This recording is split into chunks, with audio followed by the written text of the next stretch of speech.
প্রিয় দাখিল দশম শ্রেণীর শিক্ষার্থীরা সবাই কেমন আছো? আশা করি সবাই ভালো আছো। তো এই ভিডিওতে আমরা তোমাদের জন্য নিয়ে এসেছি তোমাদের দাখিল দশম শ্রেণীর প্রাক নির্বাচনী পরীক্ষা 2026 সালের আকাইদ ও ফিকে বিষয়ের প্রশ্নপত্রটি। তো আমরা এই ভিডিওতে তোমাদের এই প্রশ্নটি সম্পূর্ণ বিস্তারিত উত্তরসহ দেখিয়ে দিব। এর পরের ভিডিওতে আমরা তোমাদের অন্য সকল বিষয়ের প্রশ্নপত্র উত্তরসহ আপলোড দিব।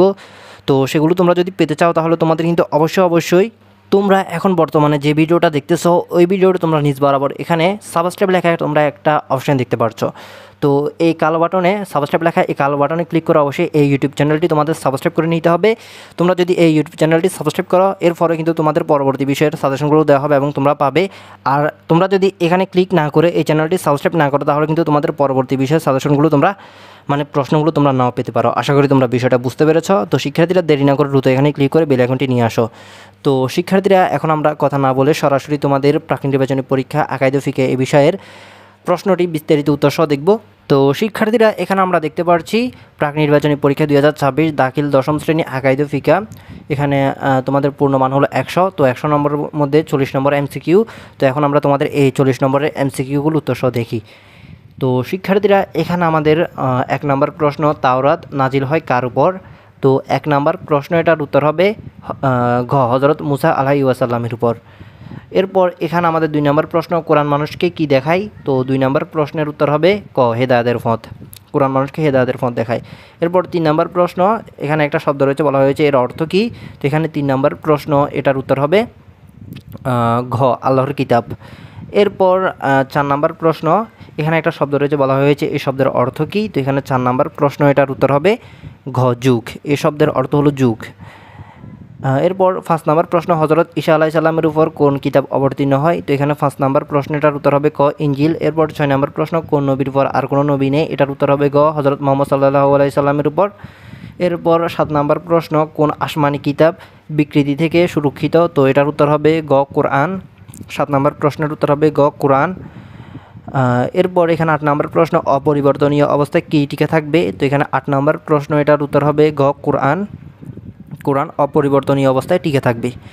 তো এরপর এখানে আমাদের 9 নম্বর প্রশ্ন, আকীদার বিশুদ্ধতা দ্বারা কি হয়?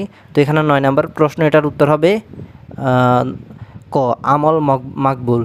9 নম্বর প্রশ্ন এটার উত্তর হবে কি? ক আমল মাকবুল। এরপর 10 নম্বর প্রশ্ন, অশুদ্ধ আকীদার কারণে এখানে আমরা 3টা অপশান দেখতে পাচ্ছি 10 নম্বর প্রশ্নে। তো এখানে 10 নম্বর প্রশ্নটার সঠিক উত্তর হবে ঘ, অর্থাৎ এখানে 1, 2, 3 তিনোটাই হবে সঠিক উত্তর।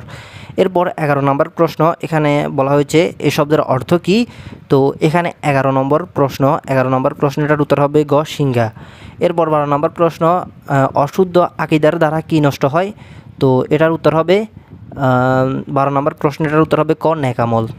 তো শিক্ষার্থীরা এরপর এখানে আমাদের 13 নম্বর প্রশ্ন, নিচের কোনটি হজের ফরজ?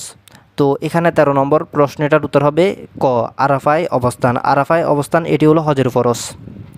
আশা করি তোমরা বুঝতে পেরেছ। তো শিক্ষার্থীরা এরপর এখানে 14 নম্বর প্রশ্ন, হানাফি মাযহাব মতে নিচের কোনটি উত্তম? তো এখানে 14 নম্বর প্রশ্নের উত্তর হবে গ হজে কিরান। এরপর 15 নম্বর প্রশ্ন, এই শব্দের অর্থ কী? তো এখানে 15 নম্বর প্রশ্ন এটার উত্তর হবে 15 নম্বর প্রশ্ন এটার উত্তর হবে ক ইচ্ছা করা। এরপর 16 নম্বর প্রশ্ন, এর শব্দটার রোকন কয়টি? তো এখানে 16 নম্বর প্রশ্ন এটার উত্তর হবে ক 3টি। এরপর 17 নম্বর প্রশ্ন, এর চক্কর কয়টি? তো এখানে 17 নম্বর প্রশ্ন এটার উত্তর হবে 17 নম্বর প্রশ্ন এটার উত্তর হবে এখানে খ 7টি। এরপর 18 নম্বর প্রশ্ন, এটি বলতে কি বুঝো? তো এখানে এটা 18 নম্বর প্রশ্ন এটার উত্তর হবে গ উভয় বাহু এগিয়ে দুলিয়ে বীরের মতো চলা। তো এখানে 18 নম্বর প্রশ্নের উত্তর হবে ঘ। এরপর এখানে আমাদের 19 নম্বর প্রশ্ন, হজে ইহরাম বাঁধার হুকুম কি? তো এটার উত্তর হবে 19 নম্বর প্রশ্ন এটার উত্তর হবে ক ফরজ। হজে ইহরাম বাঁধার হুকুম হলো ফরজ। এরপর 20 নম্বর প্রশ্ন, এখানে কোন তারিখকে বলে এটি? তো এখানে 20 নম্বর প্রশ্নের উত্তর হবে খ জিলহজ মাসের 8 তারিখকে। 20 নম্বর প্রশ্নের উত্তর হবে কি? খ জিলহজ মাসের 8 তারিখকে। এরপর 21 নম্বর প্রশ্ন, এখানে এটি কোন মাস দিয়ে শুরু হয়? তো এখানে 21 নম্বর প্রশ্নের উত্তর হবে 21 নম্বর প্রশ্ন এটার উত্তর হবে এখানে ক শাওয়াল মাস। এরপর 22 নম্বর প্রশ্ন, এই শব্দের অর্থ কী? তো এখানে 22 নম্বর প্রশ্ন এটার উত্তর হবে ক। তো 22 নম্বর প্রশ্নের উত্তর হবে ক, যৌন মিলন, যৌন আলাপ এবং গালি দেওয়া, এই তিনটা। এরপর এখানে 23 নম্বর, মুজদালিফায় অবস্থান না করার হুকুম কি? তো এখানে 23 নম্বর প্রশ্ন, এটার উত্তর হবে 23 নম্বর প্রশ্ন, এটার উত্তর হবে খ, দম দেওয়া ওয়াজিব। এরপর 24 নম্বর প্রশ্ন, এখানে একটা শব্দ রয়েছে, বলা হয়েছে শব্দের অর্থ কী? তো এখানে 24 নম্বর প্রশ্ন, এটার উত্তর হবে 24 নম্বর প্রশ্ন, এটার উত্তর হবে খ, বাধাপ্রাপ্ত হওয়া। এরপর 25 নম্বর প্রশ্ন, এ শব্দের অর্থ কী? তো এখানে 25 নম্বর প্রশ্ন, এটার উত্তর হবে ক, এমন গুনাহ যা পূর্ণ হারাম। তো এরপর শিক্ষার্থীরা এখানে তোমরা যারা তোমাদের দশম শ্রেণীর সকল বিষয়ের প্রশ্ন, প্রাক নির্বাচনী পরীক্ষার সকল বিষয়ের প্রশ্ন একসাথে নিয়ে নিতে চাও, তোমরা স্ক্রিনে একটা হোয়াটসঅ্যাপ নাম্বার দেখতে পাচ্ছ, এই নাম্বারে তোমরা যোগাযোগ করতে পারো। এই নাম্বারে তোমরা মেসেজ দিয়ে ওনাকে আমার কথা বলবে এমআইটিস থেকে এসেছি, তো এটা বলে তোমাদের ইনি ডিসকাউন্ট দিবে। তো তোমরা নিশ্চিন্তে এনা থেকে তোমাদের সকল বিষয়ের, দশম শ্রেণীর সকল বিষয়ের প্রশ্নগুলো একসাথে কিনে নিতে পারো, লেকচার হোক অথবা আলফাদা প্রকাশনী হোক, যে কোনো প্রকাশনীর প্রশ্ন তোমরা এনার কাছে পেয়ে যাবে। তো তোমরা এনা থেকে একদম নিশ্চিন্তে তোমাদের প্রশ্নগুলো কিনতে পারো। তোমরা জাস্ট মেসেজে গিয়ে বলবে দশম শ্রেণীর প্রশ্ন কিনতে চাই, এটা বলা হবে, তিনি বুঝবে। তো শিক্ষার্থীরা, আমি তোমাদের আমার গ্যারান্টি দিলাম, তোমরা একদম নিঃসন্দেহে একদম সঠিক হুবহু প্রশ্নগুলো পেয়ে যাবে, আর তোমাদের সাথে কোনো ধরনের প্রতারণা হবে না, এটি আমি তোমাদের আমার গ্যারান্টি দিলাম। তো শিক্ষার্থীরা, দেরি না করে এখনই পরীক্ষার আগে কঠিন বিষয়ের প্রশ্নগুলো সংগ্রহ করে নাও, এখন থেকে প্রস্তুতি নিয়ে নাও। আশা করি তোমরা বুঝতে পেরেছ। তো শিক্ষার্থীরা, এরপর এখানে আমাদের 26 নম্বর প্রশ্ন, হজের মিকাত কয়টি? তো এখানে 26 নম্বর প্রশ্ন, এটার উত্তর হবে 26 নম্বর প্রশ্ন, এটার উত্তর হবে এখানে ক, 5টি। হজের মিকাত হলো 5টি। তো শিক্ষার্থীরা, এরপর এখানে আমাদের 27 নম্বর প্রশ্ন, কবিরা গুনাহের পরিণতি। তো এখানে 27 নম্বর প্রশ্নের উত্তর হবে ক, জাহান্নাম। কবিরা গুনাহের পরিণতি হলো জাহান্নাম। এরপর 28 নম্বর প্রশ্ন, এখানে বলা হয়েছে এই শব্দের অর্থ কী? তো এখানে 28 নম্বর প্রশ্ন, এটার উত্তর হবে 28 নম্বর প্রশ্ন, এটার উত্তর হবে ক, কবিরা গুনাহসমূহ। এরপর 29 নম্বর প্রশ্ন, বলা হয়েছে এই শব্দের অর্থ কী? তো এখানে 29 নম্বর প্রশ্ন, এটার উত্তর হবে 29 নম্বর প্রশ্ন, এটার উত্তর হবে এখানে খ, অবাধ্যতা। এরপর এখানে 30 নম্বর প্রশ্ন, দেখেন আমরা 30 নম্বর প্রশ্নে একটা শব্দ দেখতে পাচ্ছি, বলা হয়েছে এর অর্থ কী? তো এখানে 30 নম্বর প্রশ্ন, এটার উত্তর হবে 30 নম্বর প্রশ্ন, এটার উত্তর হবে খ, ঈমান বিধ্বংসী। এরপর 31 নম্বর প্রশ্ন, তকদির পরিবর্তন হয় কিসের মাধ্যমে? তো এখানে 31 নম্বর প্রশ্ন, এটার উত্তর হবে গ, দোয়ার।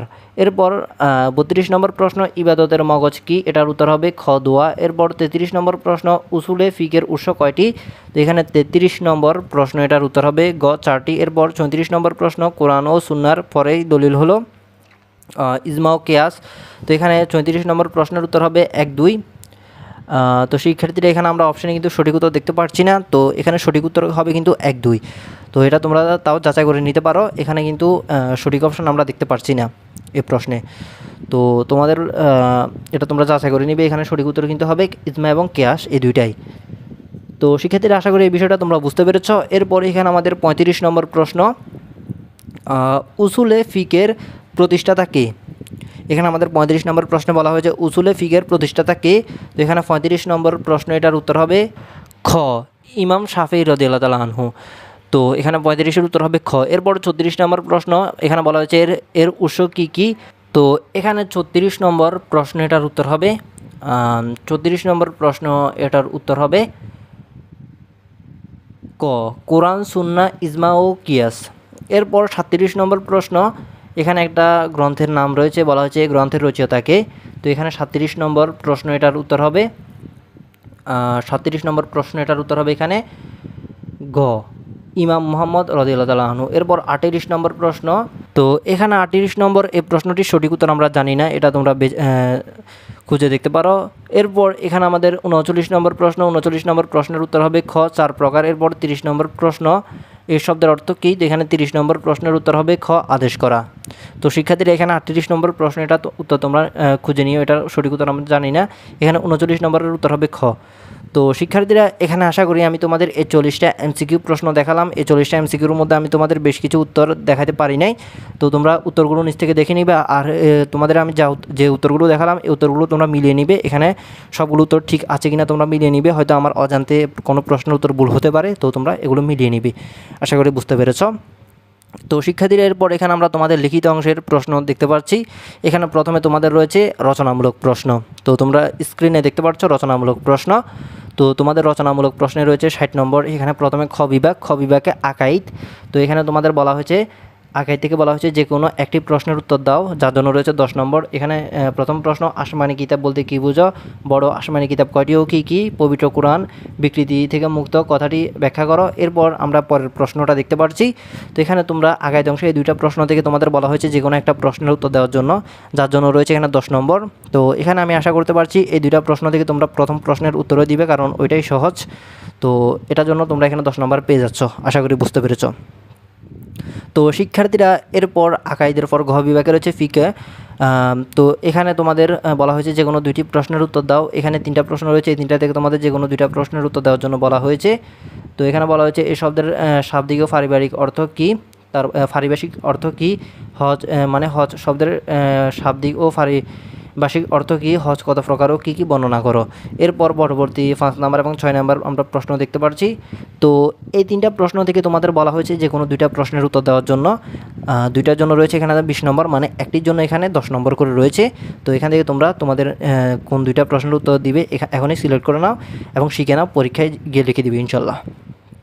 আশা করি বুঝতে পেরেছ। তো শিক্ষার্থীরা এরপর তোমাদের ঘ বিভাগ আকলাক। তো আকলাক থেকে এখানে তোমাদের বলা হয়েছে গ বিভাগ আকলাক থেকে এখানে তোমাদের বলা হয়েছে যে কোনো একটি প্রশ্নের উত্তর লেখো। তো এখানে আমরা 2টা প্রশ্ন দেখতে পাচ্ছি। প্রথম প্রশ্ন,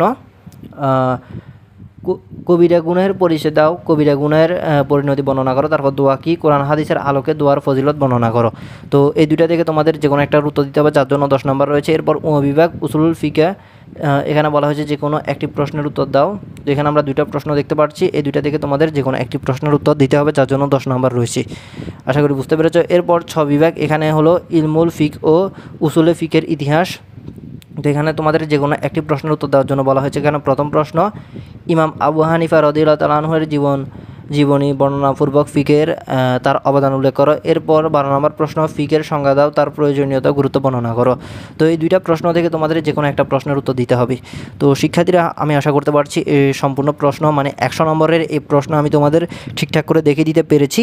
এখানে যদি আমার কোনো ত্রুটি থাকে তোমরা অবশ্যই আমাকে কমেন্টে বলতে পারো।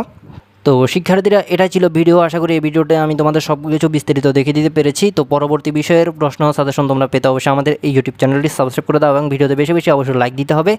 তো শিক্ষার্থীরা সবাই ভালো থাকবে, সুস্থ থাকবে, দেখা হবে এর পরের ভিডিওতে। আল্লাহ হাফেজ।